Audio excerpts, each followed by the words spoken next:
예, 피고인 김현태에 대해서 최후 변론 시작하겠습니다.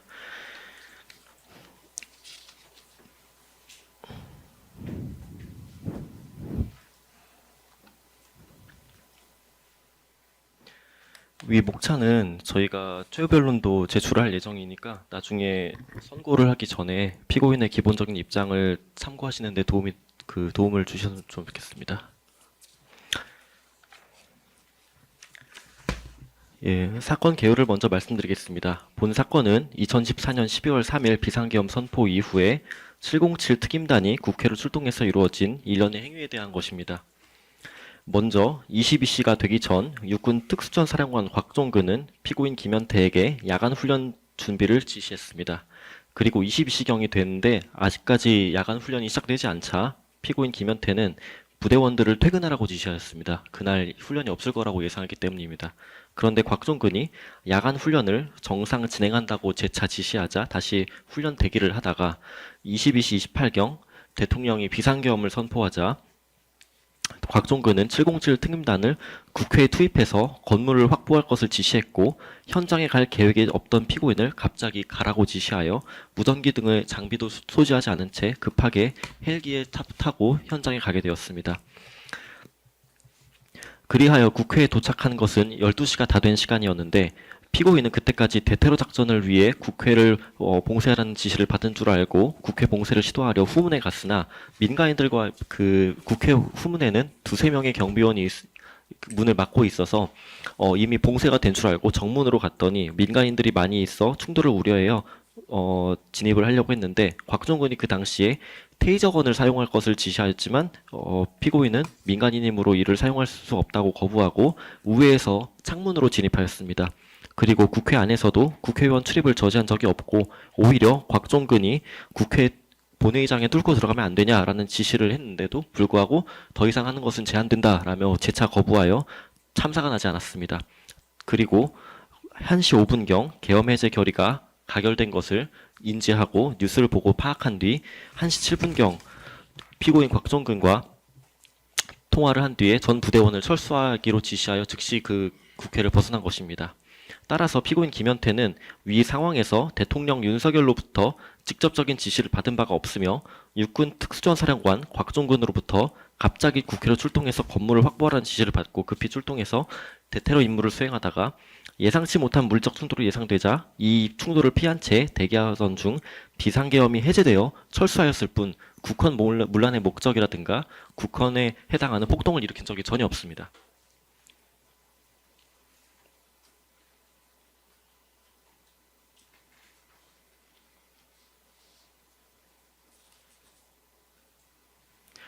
피고인의 지위는 제707 특임단장으로서 제707 특수임무단은 전쟁과 평시를 전부 전쟁 발발이라든가 북한군의 침투 등 비상 상황이 발생하였을 경우 즉시 투입되어 대테러 임무를 수행하는 부대입니다.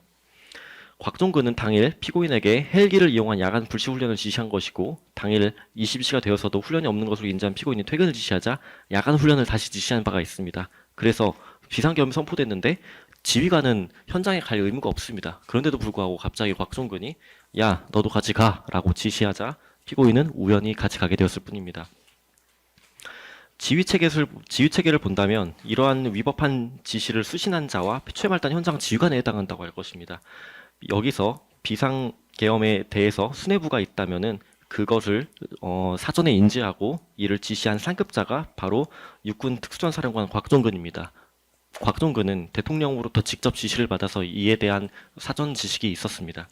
그런데 피고인 김현태는 당일 긴급히 현장에 출동하였고 비상계엄이 선포되기 전까지는 이와 관련된 사항이 있다는 사실을 전혀 몰랐습니다. 즉 지휘체계상 비상계엄을 계획한 대통령과 국방부 장관을 수뇌부라고 한다면 이들로부터 사전에 비상계엄 계획을 전달받은 사람이 육군 특수전 사령관 곽종근일 것이고 비상계엄이 선포되자 비로소 상황을 전달받은 피고인은 사전에 모의되지 않았을 뿐만 아니라 상황을 전혀 파악하지 못한 채 갑자기 출동 지시를 받고 헬기에 탄 현장에 출동한 이런 다른 군인과 같은 입장이라 할 것입니다. 피고인의 변론은 첫 번째, 피고인에게는 국헌 문란의 목적은 물론 그 미필적 인식조차 없었다는 부분이 있습니다. 피고인은 헌법기관인 국회에 간 것이 대테러 임무라고 생각했고 비상계엄 선포를 사전에 알지 못했으므로 비상계엄 선포 직후 상급자인 곽종근이 출동 지시를 내리자 급히 그에 따라 출동했을 뿐입니다. 두 번째로 피고인은 대테러 임무를 건물 확보의 임무만으로 수행하였을 뿐이지 국회의원의 총행을 차단하거나 본회의장에 출석한 국회의원을 끌어내려고 한 적이 없습니다. 곽종근은 피고인에게 국회의원 진입 차단을 지시하거나 해제 결의를 막으라 한 적이 없다고 진술했습니다. 피고인은 당시 현장에 출동해서 민간인들과의 출동을 최소화하여 국회 안전 확보만을 임무를 수행하였고 피고인은 국회에 대해서 사전에 지식이 없어 본회의장이라든가 경내라든가 아니면 본관이라든가 이런 것을 구분할 수도 없었습니다. 이는 곽종근도 마찬가지라고 진술했습니다. 세 번째로 피고인은 비상계엄 해제와 관련한 지식이 없었으며 비상계엄 해제 결의가 완료된 뒤에야 뉴스를 비로소 확인하고 비상계엄 해제 사실을 알고 철수했습니다. 피고인은 민간인들과의 충돌을 피해 국회에서 대기하던 중 국회 관계자가 01시 5분경 계엄 해제를 알려줘서 비로소 핸드폰을 열어보고 뉴스를 본 다음에 계엄 해제 결의가 완료됐다는 사실을 알게 되었습니다. 그리고 그 직전 안규백 국회의원이 국회 경내로 들어와서 다시 본회의장으로 가는 것을 보았는데 이를 보고도 전혀 막지 않았습니다. 즉 증인 곽종근은 피고인에게 국회의원을 막으라는 지시를 한 적이 없고 피고인 역시 이를 시행한 적도 없습니다. 곽종근은 오히려 뚫고 들어가라고 지시를 하였으나 이를 불가하다고 거절하여 물적 충돌이 격화되지 않은 부분은 오히려 피고인이 그 당시에 물적 충돌을 최대한 피하려고 했다는 사실을 방증합니다. 내란 관련 법리에서는 집합봉과 국헌 문란 목적을 요구합니다. 서울중앙지방법원 2015 고압 129 내란 우두머리 판결 내에서는 내란죄의 경우에 국헌 문란의 목적을 가진 자가 그러한 목적이 없는 자를 이용해서 이를 실행할 수 있는 바 함께 폭동행위를 실행하였다고 하더라도 국헌 문란의 목적이나 고의가 없는 경우에는 내란죄가 성립한다고 할 수 없다고 판시했습니다. 즉 피고인은 폭동행위에 가담했다는 사실을 인정하지 않지만 가담했다고 하더라도 함께 가담한 사실만으로는 내란죄를 인정하기 부족하다는 사실입니다. 즉 피고인에게 국헌 문란의 목적과 고의가 있어야만 내란죄를 의율할 수 있습니다. 따라서 폭동행위의 실행도 부존재하고 피고인의 출동행위가 폭동행위에 해당한다 하더라도 그 고의가 없다면 내란죄로 처벌할 수 없다고 판시한 이 판결에 따라 곽종근에 대한 판결이 선고된 것은 아니지만 곽종근이 국헌 문란의 목적이 있었다고 판단되더라도 이를 피고인에게 알리지 않았다는 점은 곽종근이 증언으로 이미 명백하게 밝힌 바 있으므로 곽종근은 국헌 문란 목적이 없는 피고인에 대해서 이를 이용한 것에 불구하고 피고인은 내란죄로 처벌을 할 수가 없습니다.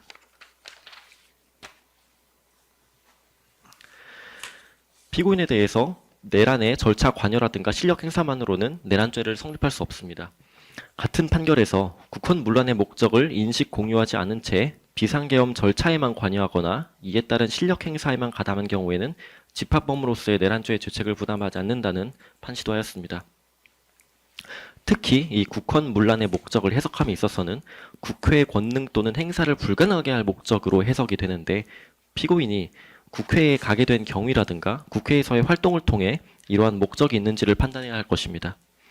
당일 곽종근의 지시를 받고 급히 헬기에 타 출동해서 건물 봉쇄 지시를 이행하려 했으나 민간과의 충돌 우려가 있자 이를 피해 진입을 했고 그 안에서 국회의원의 출입을 막은 적이 없고 오히려 뚫고 들어갈 수 없냐라는 곽종근의 물음에 안 된다고 거부한 피고인이 만일 내란에 가담했다면 계엄 해제 결의안이 이루어지지 않을 수도 있었습니다. 하지만 피고인은 그러지 않았고 비상계엄에 따른 실력 행사를 전혀 하지 않았다는 점을 말씀드립니다. 즉 절차 관여 또는 실력 행사를 인정하지 않지만 이것이 인정된다 하더라도 집합범으로서의 내란죄를 인정하기에는 부족하다는 점을 말씀드립니다. 또한 판결에서 이용된 지휘관과 병력에 대해서 판시한 바도 있습니다. 군 지휘관과 병력들이 비상계엄 하에서 대통령의 권한의 한계, 군이 할 수 있는 일과 없는 일 등에 대해 정확한 지식을 갖고 있지 못한 점, 실제 비상계엄을 겪어보지 못한 경우가 많은 점 등을 이용해 비상계엄이라는 명분을 내세워 군이 국회 출동 및 국회 봉쇄 지시를 이행하게끔 만들려고 하였던 것으로 보인다라는 부분입니다. 이것은 직위원 재판부가 대통령 윤석열에 대해서 한 판결에 대한 것인데요. 이 판결은 군인들이 비상계엄 상태에서 군의 권한이 어디까지인지 정확히 알지 못한다는 점을 전제사실로 인정했습니다. 즉 군인들은 국회에 투입한 행위가 불법일 수 있다는 지식을 가지지 못했을 가능성을 제시했고, 곽종근은 피고인에게 국회 봉쇄하라는 지시를 내린 바는 있으나 피고인은 이를 대테러 상황으로 인식했다는 점은 이미 곽종근의 증언으로 나와 있습니다. 즉 판결문 자체가 군 지휘관이라든가 병력이 이용된 지위에 있었다는 점을 판시하고 있습니다. 이러한 법리를 종합한다면 집합범의 법리 그리고 수뇌부에 이용된 지휘관의 구분, 이 부분을 종합하면 내란죄는 국헌 몰락의 목적을 인식하고 공유한 자들 사이의 집합범인데 단순히 절차 관여나 실력 행사에 가담하였다는 사실만으로는 죄책감을 부담하지 않는다. 그리고 국헌 문란의 목적을 가진 자는 국헌 문란의 목적이 없는 피고인 김현태와 같은 자를 이용할 수 있으며 이용당한 군 지휘관과 병력은 집합범으로서의 내란죄의 죄책을 부담하지 않습니다. 즉 피고인 윤석열이 내란우두머리 판결문이 명시한 이용된 지휘관에 해당한다고 할 수 있겠습니다. 내란의 인식 그리고 내란의 공유 인정을 위한 전제에 대해서 말씀드리겠습니다. 피고인이 이 사건 국헌 문란의 목적을 인식하고 공유하였다고 할 수 있기 위해서는 피고인에게 하달된 국회 봉쇄 임무의 목적이 국회 활동을 상당 기간 저지하고 마비시키기 위해서라는 점을 인식할 수 있어야 됩니다. 즉, 첫 번째로 국회 봉쇄의 진정한 목적을 알아야 되고, 두 번째로 국회 비상계엄 해제 결의가 이루어질 수 있다는 사실을 알아야 되고, 세 번째로는 국회의원이 이러한 해제 의결을 활동하는 것을 저지해야 했다는 점이 밝혀져야 될 것입니다. 그런데 피고인은 국회에 들어가기 전까지 대테러 임무로 생각했고 비상계엄 해제 결의가 이루어진 후에야 비상계엄 해제라는 것이 존재하고 그것이 이루어졌다는 사실을 알았습니다. 이는 국회 CCTV로도 발견됐습니다. 또한 국회의원 의결 활동을 저지했느냐를 살펴본다면 국회 본회의장은 국회 3층에 있는데 이러한 위치도 모르는 본회의장에 출입한 적이 없고 도중에 마주친 안규백 국회의원을 저지한 적도 없습니다. 즉 피고인은 이 정보 모두를 접하지 못한 상태에서 현장에 급하게 투입됐습니다. 또한 현장에서도 혼란한 상황에서 그에 대한 정보를 전혀 취득하지 못했고 뉴스를 접하지 못해서 알지 못했습니다. 이러한 뉴스를 직접적으로 실시간으로 접근할 수 있었던 것은 현장에 출동하지 않았던 사람들입니다.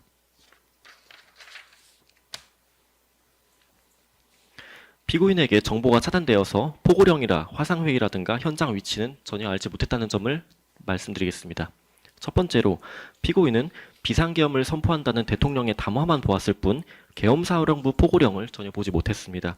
즉 피고인은 국회의 정치행위를 금한다는 내용을 몰랐고 국회의원의 진입을 차단한 적이 없습니다.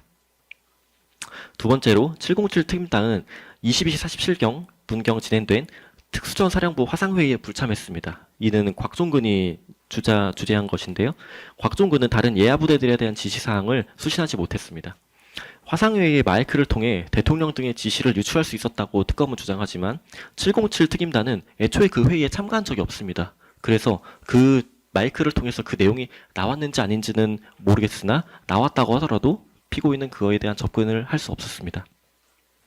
따라서 정황상 김현태 대령이 실시간 상황 파악을 할 수 없었던 위치는 분명히 맞기는 맞습니다.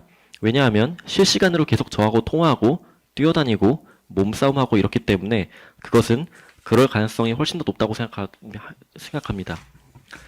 곽종근이 증인 이 법정에서 증언한 내용입니다. 피고인에 대해서 증인 곽종근이 좋게 이야기할 의도가 전혀 없습니다. 왜냐하면 증인 곽종근은 대통령 윤석열을 유죄 선고를 하게 만든 1등 공신에 해당한다고 할 것입니다.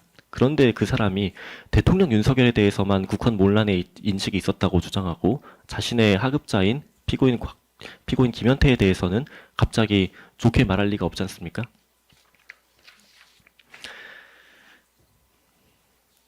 피고인에게는 비상계엄과 관련된 사전 정보가 부재했습니다.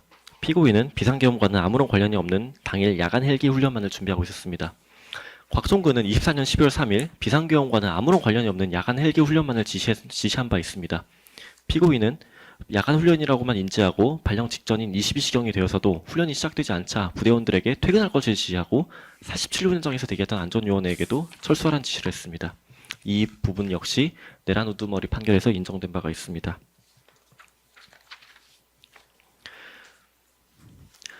당시 곽종근은 건물 확보, 봉쇄만 지시했습니다. 곽종근은 피고인에게 국회의원은 체포하고 의결을 저지할 만한 것을 언급한 바가 없다고 증언했습니다. 국헌 논란 목적을 판단할 수 있는 정보를 일정 제공받지 못한 것입니다. 이제부터 증인 곽종근의 증언을 인용하겠습니다. 모두 26년 1월 20일 중앙지역군사법원에서 증인으로 출석한 곽종근이 대답한 내용입니다. 확보는 건물을 확보하는 것은 병력을 배치해서 인원을 출입을 통제하거나 하는 어떤 상태를 유지하는 것입니다. 그래서 그때 당시에도 지금까지 계속 말씀을 때 제가 명령받은 것 자체가 딱 확보라는 단어로만 받았습니다.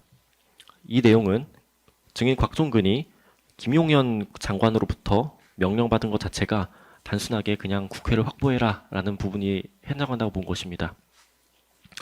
분명한 것은 12월 3일 여태까지 제가 비상계엄과 관련된 것을 예하부대 어느 누구한테도 얘기하지 않았다고 했습니다. 역시 예하부대인 707 특임단에도 이런 사항이 전달되지 않았습니다. 김현태 대령도 당시에 생각이 없다가 제가 야 너도 같이 가 그래서 그 소리를 아마 그때 처음 들었을 겁니다. 비상계엄 선포 직후에 증인 곽종근이 피고인 김현태에 대해서 급하게 출동 지시를 내렸다는 부분입니다. 피고인 김현태에게 확보 임무 설명하면서 앞에 얘기했던 인원 그것 이외에는 제가 다른 추가적인 상황이나 임무를 주었던 기억은 없습니다. 라고 진술했습니다. 국회를 확보하려는 설명을 했지만 다른 추가적인 상황이나 임무를 주었던 적 없다고 했습니다. 즉 국회의원을 끌어내거나 아니면 문을 부수라거나 아니면 출입을 저지라고 한 적이 없다는 것입니다.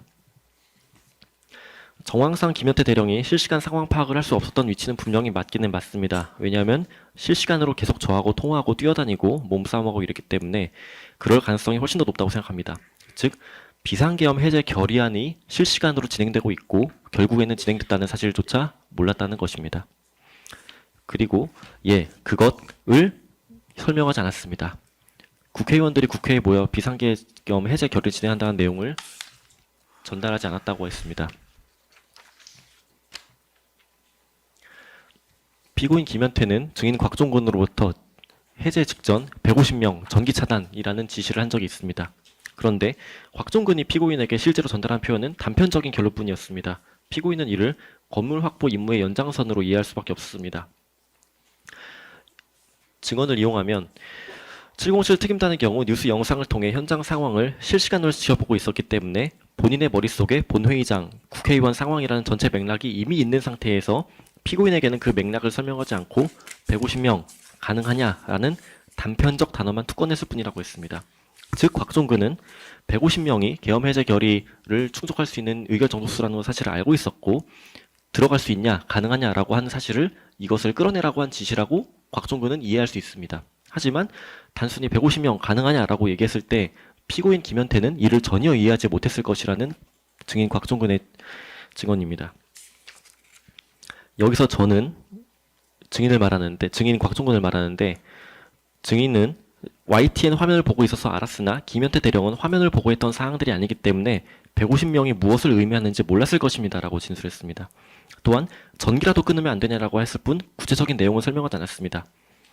특검은 이를 국회의 비상계엄 해제 결의를 방해할 의도라고 해석을 했는데 결론만 툭 던진 거라고 한 증인의 말과 같이 결국은 해제 결의안이 있었다는 사실을 모른다면 역시 국회를 확보하려는 초기 임무의 연장선으로 볼 수밖에 없습니다. 즉 피고인으로서는 곽종근의 150명 들어갈 수 없냐, 전기라도 차단할 수 없겠냐라는 지시를 현재 수행 중인 임무인 정문 봉쇄 및 건물 확보의 연장선으로 이해했고 이를 실행하려고 하였으나 제대로 하지 못했습니다.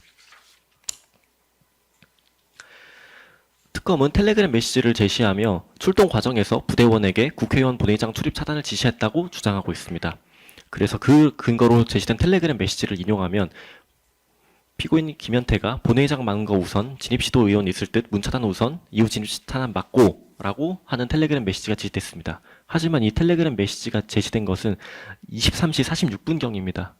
그런데 이는 피고인 김현태가 헬기에서 국회 후문에 도착하기도 전입니다.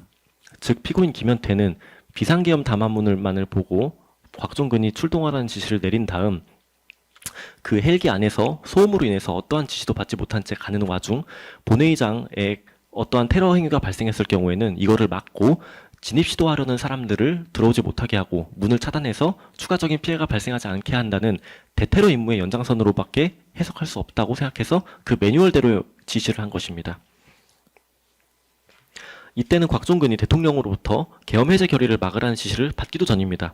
곽종근이 지시받지 않은 시점인데 피고인이 국회로 가던 중에 자의적인 판단으로 위험할 수도 있는 국회 테러 방지를 위해서 외부인을 진입시키면 안 된다는 매뉴얼에 따라 이야기한 것을 특검은 대테러 매뉴얼에 따라 한 게 아니라 김현태가 지시를 받기도 전에 혼자서 내란 행위에 가담했다고 주장하고 있는 것입니다.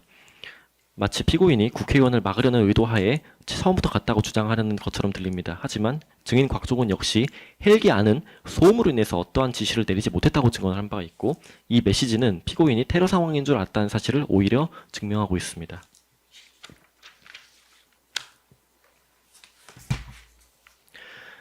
피고인의 행위에 대해서 사후적으로 비상계엄이 위헌이라는 평가가 내려졌다 하더라도 이 사실이 곧 당시 현장에 있었던 개별 군인의 목적이라든가 고의를 추단하는 증거로 사용할 수는 없습니다. 증인 곽종근은 당시에는 제가 구체적인 상황 설명을 그렇게 안 했기 때문에 현장에 있는 팀원들이나 밑에 있는 인원들은 그럴 수 있다고 생각합니다. 이 그럴 수는 테러 또는 테러에 준하는 위협이 발생한 것으로 생각할 수 있다라고 인정한 것입니다.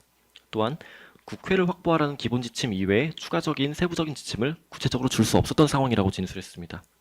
또한 국회 확보라는 목적 이외에 다른 목적을 설명해주지 않았기 때문에 그 이상의 문제를 제가 유추해서 임의로 판단할 수 있는 영역이 아니었습니다라고 진술했습니다.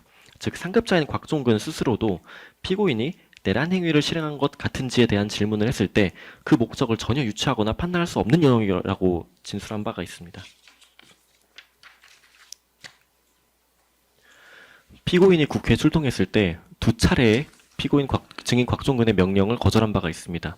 피고인은 현장에서 테이저건을 사용하라는 지시와 강행 돌파하라는 지시를 두 차례에 걸쳐 이행하기를 거부하며 상급자인 곽종근을 적극적으로 설득한 바가 있습니다. 첫 번째로 국회 정문에서 사람들이 모여있자 테이저건을 사용하라는 지시를 곽종근이 하였는데 상급자의 사용 지시를 피고인은 이행하지 않고 강력하게 반대했습니다. 또한 국회 경내에 들어갔을 때 계엄 해제 결의가 일어날 수 있으니 강행 돌파를 지시했다는 상황에서 들어가면 큰 사고 난다고 판단하고 돌파 지시를 이행하지 않았습니다. 그 점을 증인 곽종근은 기억하고 그 중에 유일하게 김현태 대령이 저에게 안 됩니다 소리를 두 번 한 지휘관이 유일하다고 증언했습니다.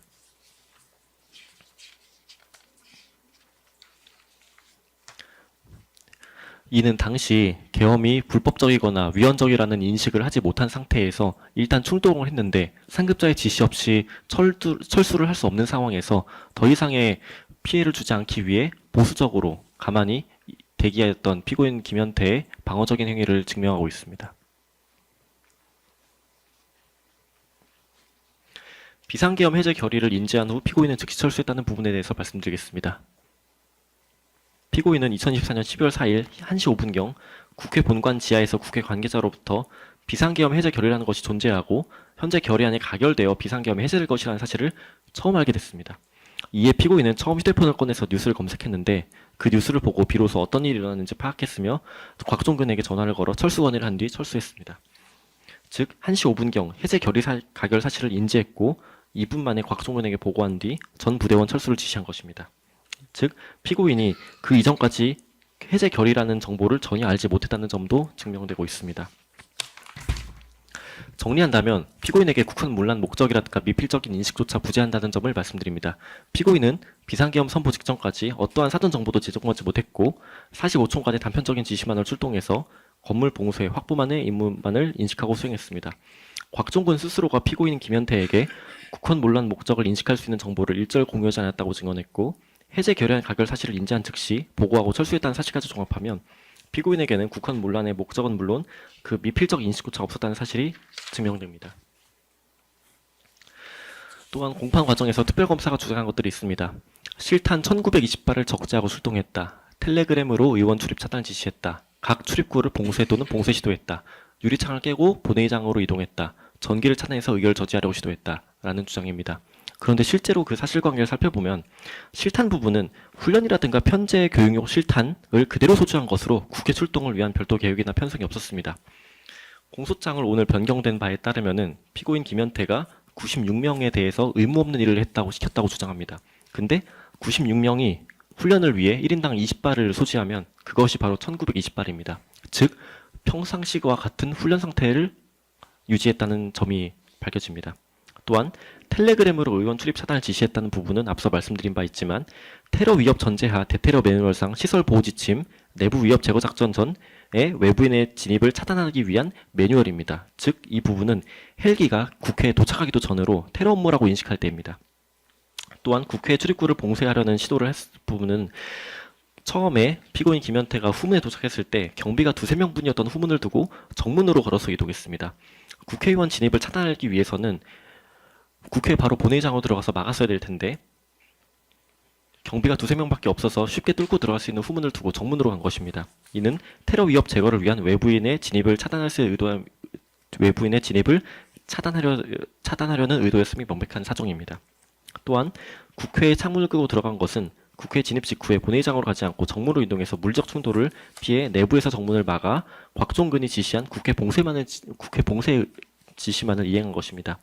본회의장과 국회 경내를 곽종근조차 구분하지 못했을 시기며 이는 피고인도 마찬가지입니다. 또한 전기 차단 같은 경우에는 2층 정문 봉쇄 연장선으로 이행했으며 국회의원들의 비상계엄 해제 결의를 하려 한다는 사실조차 알지 못했습니다.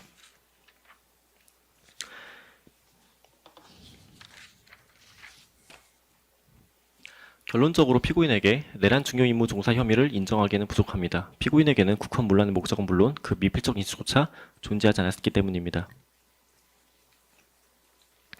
내란 우두머리 판결을 밝힌 집합범의 법리상 국헌 문란 목적에 목적에다 고의가 없던 자는 내란죄를 부담하지 않고 포고령을 열람하지 못했고 화상회의에 불참했으며 무전기가 가지고 있지 않은 피고인은 정보가 없었습니다. 상급자 곽종근 스스로 확보라는 단어 외에 세부 지침을 전달하지 않았고 해제 결의안이 가결된 즉시 철수했습니다. 이와 마찬가지로 부대원들에게 위법한 지시를 했다는 직권남용 권리행사 방해 혐의 역시 위법에 대한 인식을 할 수 있었고 실제로 국회의원의 출입 표결을 방해하려는 행위를 한 적이 없으므로 직권남용 권리행사 방해 혐의 역시 증명되지 않았습니다. 이에 더하여 피고인은 오랜 시간 복무한 군에서 억울하게 파면 징계를 받고 민간인이 됐습니다. 억울한 처분이지만 민간인은 정치적 중립 의무가 없고 보다 광범위한 정치적 활동의 자유와 표현의 자유가 있습니다. 특검은 피고인이 유튜브에 출연한다는 사실을 문제 삼고 있습니다. 그러나 그것은 바로 특검이 그토록 소중하다고 강변하고 있는 헌법에 포함된 자유라는 가치입니다. 집권 여당의 헌법과 야당의 헌법이 다른 게 아닙니다. 특검은 피고인이 민간인이 된 이후 정치적 성향을 바탕으로 계엄 당시에 피고인이 내란에 가담했다고 주장하고 있습니다. 그러나 형사처벌은 행위시를 기준으로 판단해야 하며 공소장이 기재된 24년 12월 3일 밤부터 피고인이 철수한 2024년 12월 4일 01시 8분까지의 행위를 보고 판단해 주시기 바랍니다. 최후 진술하겠습니다. 내란 관련 집합범의 법리, 내란 우두머리 판결, 곽종근의 증언 등에 따라 밝혀진 사실관계에 따라서 내란과 관련된 인식이 없었고 국회의원의 출입을 차단하는 등의 지시를 받은 바 없으며 국회의원의 출입을 막거나 표결을 저지하는 등의 행위를 한 사실이 없는 등 국헌 문란의 목적 없이 내란의 구성 요건에 해당하는 행위를 한 사실이 없는 피고인에게 무죄를 선고해 주시기 바랍니다. 예, 수고하셨습니다. 김현태 피고인 최후 진술할 기회를 드리겠습니다. 가급적 간략하게 해주십시오. 네, 검찰 측 진술에 대해 먼저 말씀드리겠습니다. 검찰은 지난 18개월간 수많은 부대원들을 조사했음에 불구하고 근거 없는 허위 진술을 가지고 진실을 왜곡하고 있습니다. 갑자기 조성현 대령을 소환하였는데 조성현 대령 건은 현재 2차 특검에서 밝혀졌습니다. 2024년 12월 4일 01시 08분에 707 특임단이 철수했고 이를 본 수방사 병력이 조성현 대령에게 보고했고 이후 01시 30분경에 서강대교 병력을 정지시킨 것이 진실입니다. 두 번째, 12.12와 박희도, 김호랑 등을 소환해서 707 특임단을 악마화하고 부대의 명예를 모독하였습니다. 이는 이번 재판과 전혀 관계없는 주장입니다. 그리고 지금까지 공소장에 내란 근거로 명시한 가짜뉴스 텔레그램방 언급이 오늘은 사라졌습니다. 또한 2차 비상계엄 시도는 없었습니다. 비상계엄 해제 결의안이 가결된 직후 경비 과장이라는 사람의 안내를 받아 시야 통로를 통해 빠져나왔고 총기 인원 이상 유무 확인도 제대로 못한 채 국회를 나온 것이 진실입니다. 또한 토마토 뉴스 기자 포박에 대한 주장도 허위이며 포박은 없었고 정상적인 군사작전관 작전 보안을 위반한 기자에게 정당한 제재를 가한 것이 진실입니다. 존경하는 재판장님, 2024년 12월 3일 비상계엄이 선포된 지 어느덧 20개월이 되었습니다. 많은 군인들이 수사를 받고 재판에 넘겨졌습니다. 저는 비상계엄이 선포된 직후 22시 31분에 사령관으로부터 전화를 받았고 45초간 짧은 통화가 전부였습니다.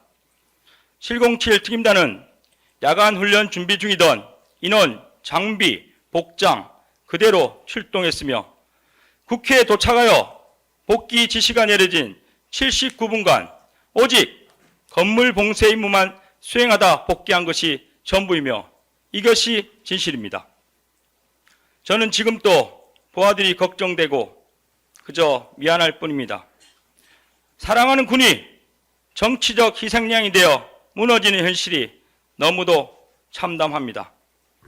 지난번에 말씀드렸듯이 윤석열 대통령의 비상계엄은 헌법에 보장된 대통령의 고유 권한이며 절대로 불법이 될 수 없습니다.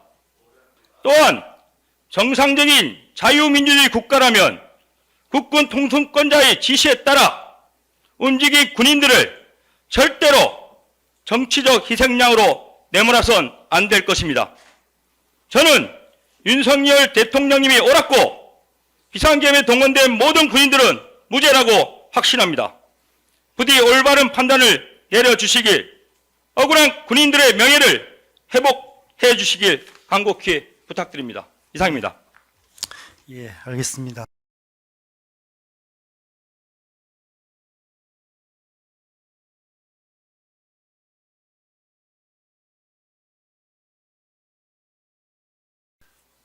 고동희 피고인, 예, 네.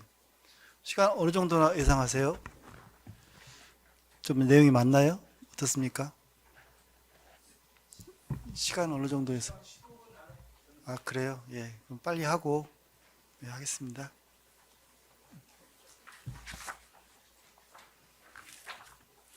예, 바로 진행하시죠.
예, 진행하시면 됩니다. 예.